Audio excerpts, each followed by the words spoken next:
Welcome to the AI Brief from the YPO Technology Network. I'm Stephen Forte.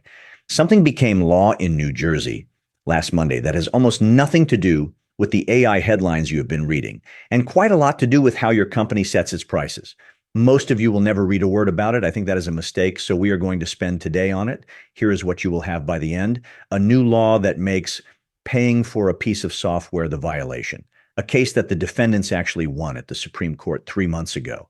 A California statute that has been sitting on the books since last September that nobody has briefed you on. And one question, one sentence long that I want you to put to a vendor in writing this week. Let me start in New Jersey. On Monday, July the 20th, Governor Mikey Sherrill signed the FAIR Act. It stands for Forbidding the Algorithmic Inflation of Rent, which tells you the politics before you read a line of it. What it does is make it a violation of New Jersey's antitrust law for a landlord to use an algorithmic rent-setting service. Antitrust, for anyone whose company has thankfully never been near it, is the body of law about competitors not carving up a market together. It is the most expensive category of corporate legal trouble there is because the damages are tripled.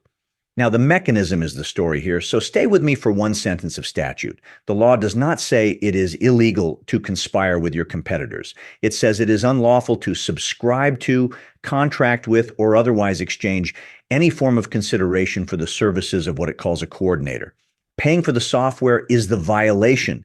You do not have to speak to a competitor. You do not have to agree to anything. You do not even have to accept the price the software recommends. You have to write the check. The governor put it about as bluntly as a governor can.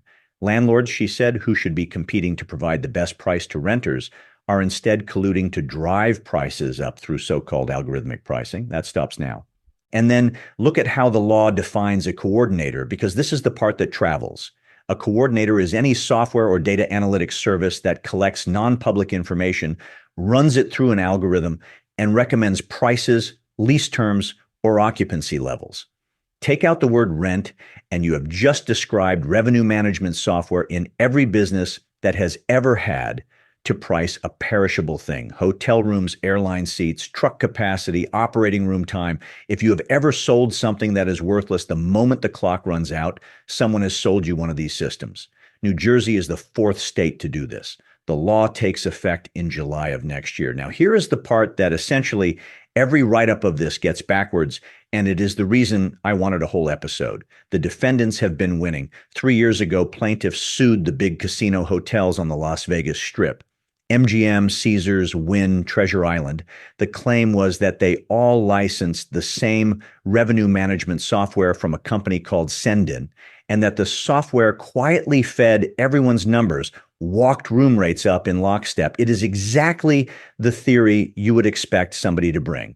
And in May of 2024, a federal judge in Nevada threw it out with prejudice, which means it cannot be brought again. Her reasoning was that nobody ever showed an agreement among the hotels. Using the same vendor as your competitor is not a conspiracy. The appeals court agreed.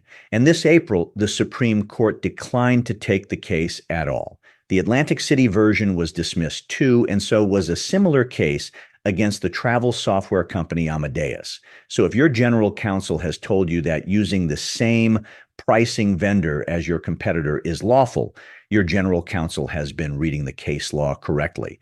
That is not a defense hanging by a thread.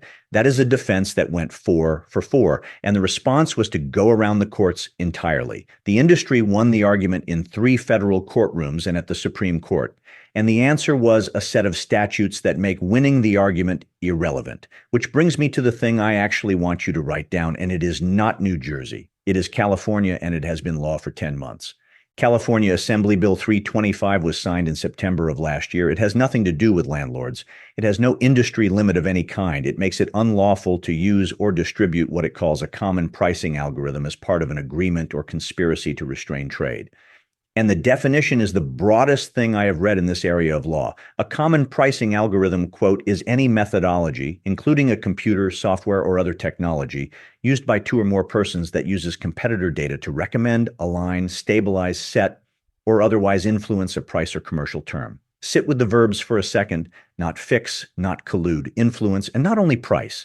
Any commercial term used by 2 or more persons. That language sits inside California's antitrust statute, which is not a gentle piece of law, And in January, California's Attorney General Rob Bonta announced that his office is investigating whether pricing practices of this kind violate it, alongside the State Privacy Act, largest economy in the country, on the books since September. Nobody told you.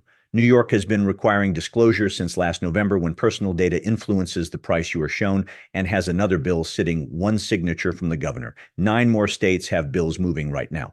The federal government, meanwhile, looked at this and stopped.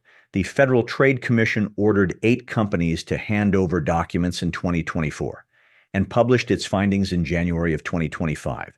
Retailers, it found, were setting individual prices using personal data right down to how you move your mouse across a web page. And then nothing, no rule, no enforcement action. So the states picked it up one at a time, which means your compliance map for this is not one map, it is 50. There is one more piece, and practically speaking, it is the most useful one. The Justice Department sued RealPage in August of 2024. RealPage makes the rent-setting software at the center of all of this, and the department filed it as a collusion case. That one never went to trial either. It settled in November of last year with no admission of liability by anyone. But look at what the settlement actually requires, because this is now the working standard. RealPage has to stop using competitors' non-public information in live pricing. It has to limit what goes into training the model. It has to strip out the features that let prices align or that quietly set a floor under them. And it accepts monitoring. The landlords then settled one by one: Cortland, Graystar, and Willow Bridge, one of the largest landlords in America, 3 weeks ago.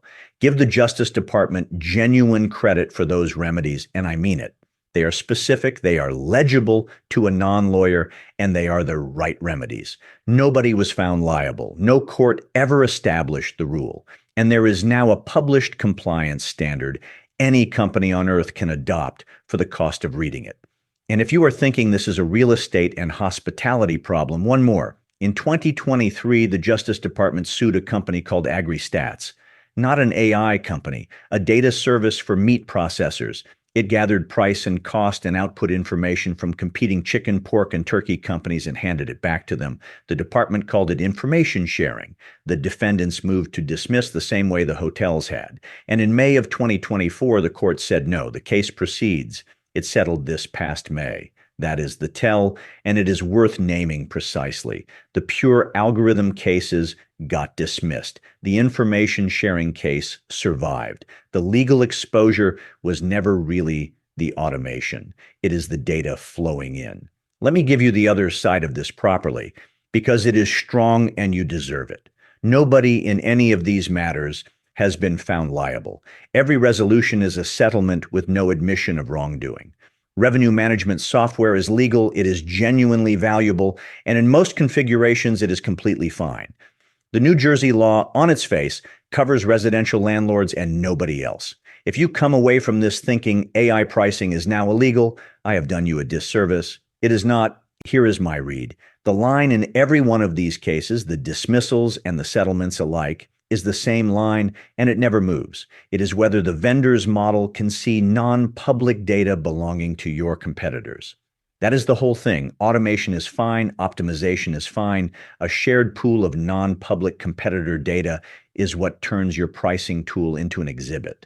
And notice what makes this different from every other AI risk anyone has briefed you on this year. If you caught the episode on your AI logs becoming evidence, this is that same muscle, but pointed somewhere new.